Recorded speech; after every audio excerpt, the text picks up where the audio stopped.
Welcome to the On the Edge podcast. I'm Stephanie Quayle, musician, songwriter, and mental health advocate. Throughout this season, I will be chronicling the behind the scenes of each song off my latest album, On the Edge. I hope each of these 8 songs, these 8 pieces of my heart, resonate with yours from the moment you heard them until the time you now hear the truth behind them. From betrayal to grief to love and laughter, this story isn't just mine, it's ours. And I'm ready to take us on a journey of redemption to redefine ourselves through honest discovery. So borrow some courage until the courage becomes your own. And that's when you'll be ready to tell your truth.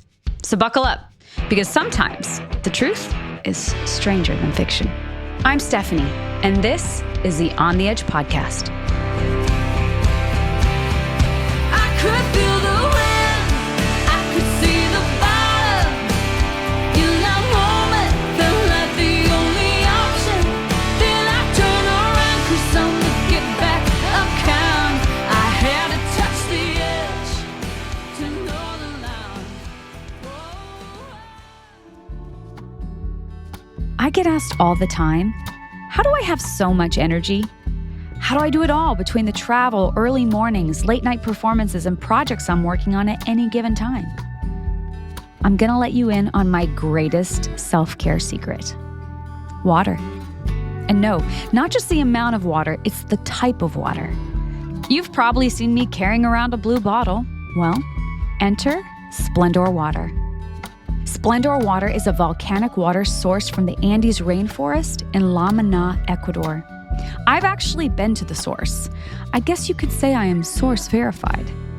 What's wild about this water is that when it filters through the lava rocks of the Cotopaxi volcano, the water naturally picks up colloidal gold and silver minerals and other natural electrolytes our bodies need to stay truly hydrated. And when it comes to taste, nothing compares to Splendor. I crave it. I didn't realize how obsessed I was with the water until I didn't have access to it. Now I check a bag just to ensure I always have it with me. So if you're ready to increase hydration and energy, Splendor is offering only to the On the Edge listeners 15% off your first order with code EDGE15. That's 15% off your first order with EDGE15. Head to splendorwater.com/edge for all your ordering needs. Hydrate your soul by elevating your hydration. Pick up your Splendor Water today by heading to splendorwater.com/edge. Have you ever had a really life-changing friendship with the most unexpecting person? I can say that I have. My late boyfriend's daughter.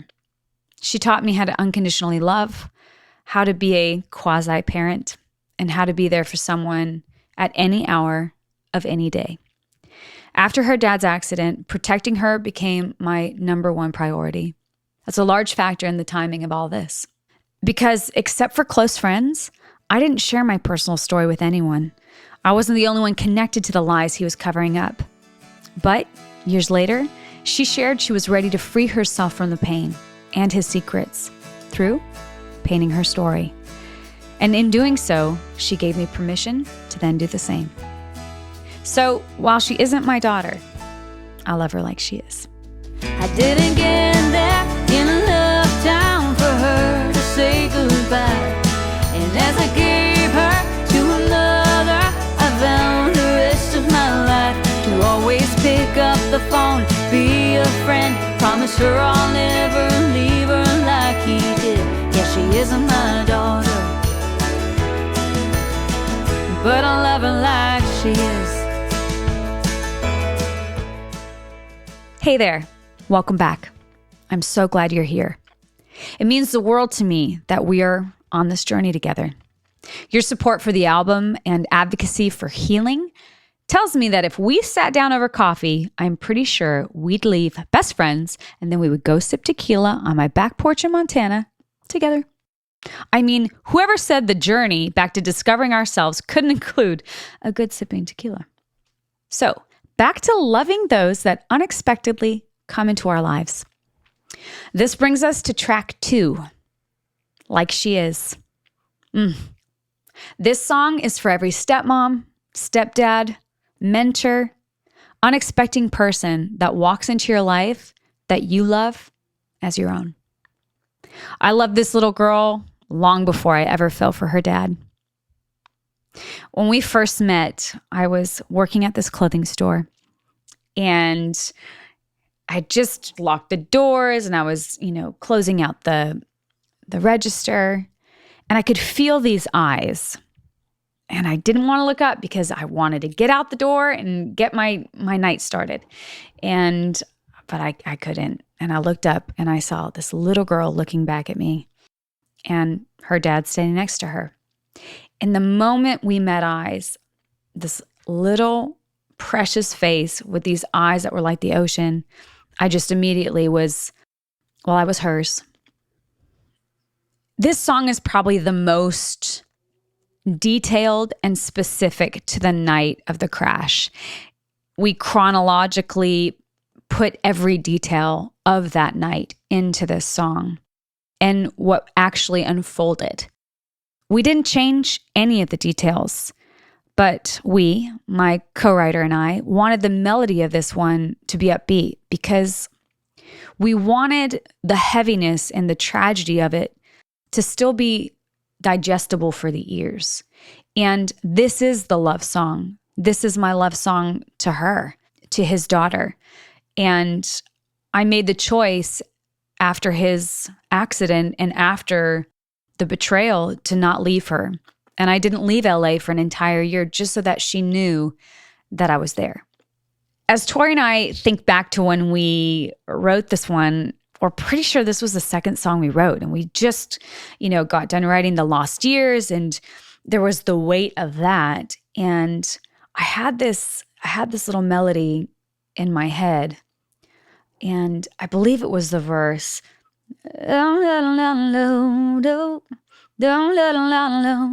And so I picked up my guitar and just started kind of figuring out which chords that was. And it just fell out in the sweetest way.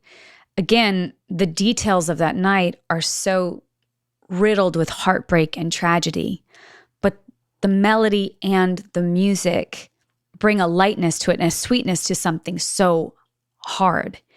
And we really wanted this one to have this country feel also because country music is a perfect way of having that juxtaposition. That's why I'm in country music and why I love writing country songs. This one really lent itself to that. We kind of refer to it as an upper, downer, upper because you're bobbing your head and then you realize what's being said, and it's a lot to take in. So again, going back to the lyrics of this one are very specific and to those moments. And the line, I drove like I had wings. When my friends called me to tell me about the accident, I was cooking in the kitchen. And she was in our bedroom watching her TV when I got the phone call. I didn't know if he was still alive. And in the chance that he might be, I wanted to get his daughter to him as quickly as possible so that if he had one breath left, that it would be for her. And I remember just putting her in the car and driving so fast down the PCH, just praying that I could get her to her dad in time. And unfortunately, in this situation, he was already gone. And just thinking back to how when the policeman stopped us, the way that we sing that and lay it in the melody of that song has such a soft feel, but the underbelly of that was the terror and the smoke and the lights of the police cars, and it was so heavy that this is what music does. It allows us to experience this heaviness without the weight of it, and this is a perfect example of a song like that. I was cooking in the kitchen, she was watching our TV. It was a Wednesday when they called me. There's been an accident, you better come quickly. Put her in the back seat and drove like I had wings. Policemen stopped us from running on the runway. Her daddy didn't make it. Two hearts with a heartbreak. I didn't get there. think what I want people to feel after listening to this song is really not only the magnitude of the story, because it is stranger than fiction, but this bond that can happen even when you're not related or when it's not exactly as they say it should be. I wasn't his fiance yet. I wasn't her stepmom yet. But the moment I fell in love with this child, it was this innate sense that I had to protect her. So my hope is that people will have a bigger understanding, a better understanding of what this body of music is about.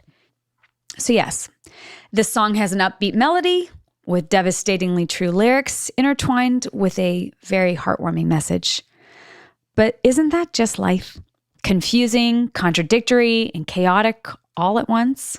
And once we start to accept that as our truth, as the truth, that's when we can really start to accept ourselves just as we are. Borrowing courage is the concept we chatted about in the last episode. When you're able to have just a moment of defiant courage to face reality and speak your truth, even if you have to get it from one of your family members or someone you look up to, whatever, whoever it is.